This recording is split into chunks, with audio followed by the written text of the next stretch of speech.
株式会社コメ兵のマーケティング部の大倉と申します。クレドの文化が結びついていたりとか、やっぱりこの何十年も続いてきたコメ兵っていう会社で働いて挑戦ができていること、やっぱりこういったものをもっと若い方にも知ってほしいなと思って、どう伝えれるかっていうのを試行錯誤しながらで。おはようございます。おはようございます。今日は密着させていただきますのでよろしくお願いします。お願いします。株式会社コメ兵のマーケティング部の大倉と申します。主に企画と SNS のディレクションを担当しています。今日はどんなスケジュールですか？午前中に打ち合わせが2本入っているのと、その後に少し休憩をしてインスタのリールの撮影に行きます。その後少し作業をして打ち合わせをあともう1本して終了という形になってます。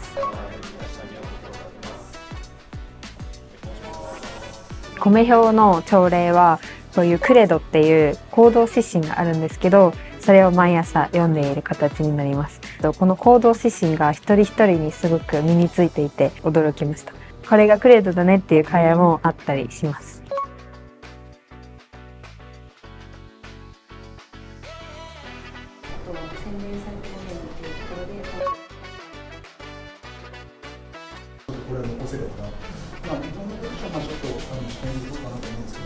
一段落したのでお昼休憩にします。私が筋トレが好きなので、今日ジムに行くので、本当はお昼と夕ご飯と2食とプロテインも持ってきてます。家で作ってます。低温調理をしてるだけなので、だいたいお弁当を持ってきていて、鶏胸肉とご飯です。大倉さんはなぜコメ兵に入社しようって思ったんですか？もともと私がマーケティングとかを学んでいたので、マーケティングの仕事がしたいなと思って探していて、でリユース業っていうのにすごく興味を持って、やっぱり人が介在する人がいるからこそ成り立つ業界っていうので、物が人の手によって価値がついてまた人の手に渡るっていうのがすごく面白いなと思って調べていって、コメ兵に出会って面接だったりとか社内の方々に会っていく中で、やっぱり皆さんがすごく温かくて、それがすごく印象的で、面接を受ける前にお店とかも行ったんですけど、それの接客だったりとか、そのお店に行ってすごく素敵でしたっていうことを面接で話した時に、全員がパッと顔が明るくなって、それがすごい印象的でした。入社してどうだった？入社して本当に驚きの連続でした。もともとベンチャー企業で働いていたこともあって、目の前のことに突っ走ってるみたいな感じだったんですけど、コメ兵は社員が多いのに、先ほどの朝礼でも紹介したクレドの文化が結びついていたりとか、前社ではやっぱり数字っていう部分がすごく評価対象だったんですけど、コメ兵だとどういう気持ちで取り組んでるかみたいなところも大切にしていて、それが育まれる仕組みとかがあって、すごくびっくりしました。クレドは本当に社員の行動指針となるものなんですけど、そこまでするんだみたいなのがすごく驚きで、例えば迷ったら真面目を選ぶっていうのがあるんですけど、インスタの撮影とかでもやっぱりブランドだったりとか商品を大切にするっていうのが本当に徹底されていて、最初に入った時にインスタでこういう見え方がいいんじゃないかって提案したのは、例えばコンクリートの上に置くだとか床に置くみたいなことさえも1枚紙を敷いておくみたいな、本当に細かいところから真面目に誠実に社員の方まで一人一人が意識しているっていうのがすごく印象的でした。じゃあお仕事で大切にしてることってありますか？そうですね、いくつかあるんですけど、現状に満足はせずにより良くなるように考えて動くことと、あとは結果だけではなくて家庭も結果も楽しむこと。やっぱり夢中にかなうものはないと思っているので、何でも楽しんで、なぜなんだろうというふうに考えて、わからないところは学習していくっていうのは意識しています。あとは当事者意識を持って仕事をするっていうのはすごく意識していて、ただこれもちょっと悩んでる部分ではあるんですけど、コメ兵って全員で一つのものを作っていく文化で成長しているので、私自身が今まで個人プレーでの仕事が多かったので、自分に数字や責任があったらこう当事者意識として捉えられるんですけど、それをみんなでやるってなった時に、じゃあ自分はどういう風に捉えて動けるんだろう、どうしたら人に伝わるんだろうみたいなところも考えながら今走っているところになります。フィルが終わったので早速リールの撮影に向かいたいと思います。本館に来てちょっと素材の撮影をしようと思います。実はすごく驚いたことがあって、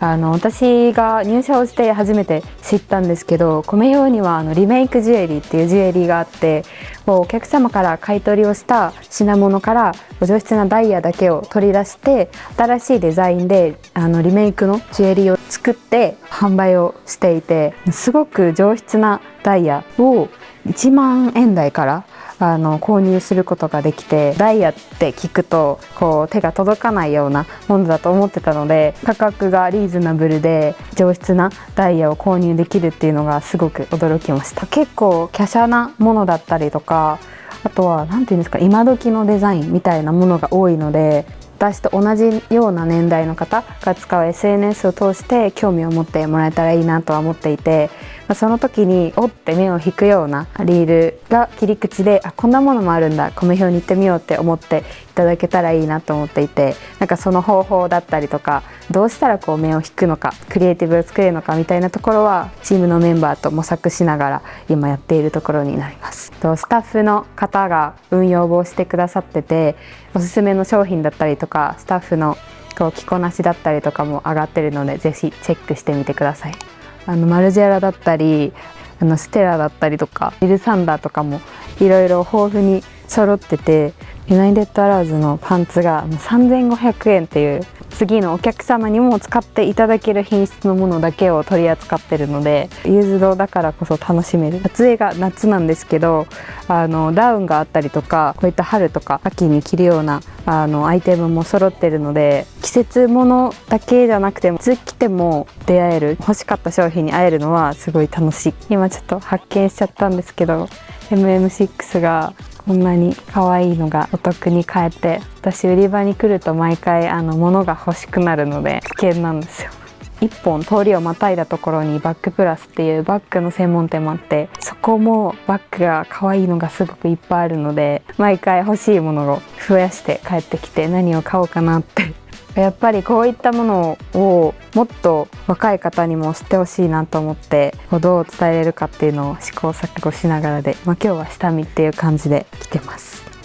今からは次の会議までいろいろ作業をしようと思います。こんな感じで。そんな小倉さんが今やりがいや楽しいなって感じてる瞬間ってありますか？そうですね、やっぱり自分の作ったクリエイティブだったりとか関わった企画が形になった時、成果が出た時っていうのはやってよかったなっていうふうに思います。あとはこうやったらいいんじゃないかなみたいなのを提案した時に、やってみなよっていうふうに任せていただけた時は、どうやったらうまくできるかなっていうふうに考えてて、考えるのも動くのもすごく楽しんでいます。あとはチームのメンバーだったりとか、あとは部署を超えて一つのものを作っていくことが多いので、自分だけでは考えつかなかったアイデアだったりとか、自分がつながっていなかったところ、わからなかったところを他の人のアイデアで、じゃあこうしたらいいなみたいな発見だったりとか、その場で企画だったりアイデアだったりとかが形になった瞬間っていうのがすごく楽しいです。今誇れることってありますか？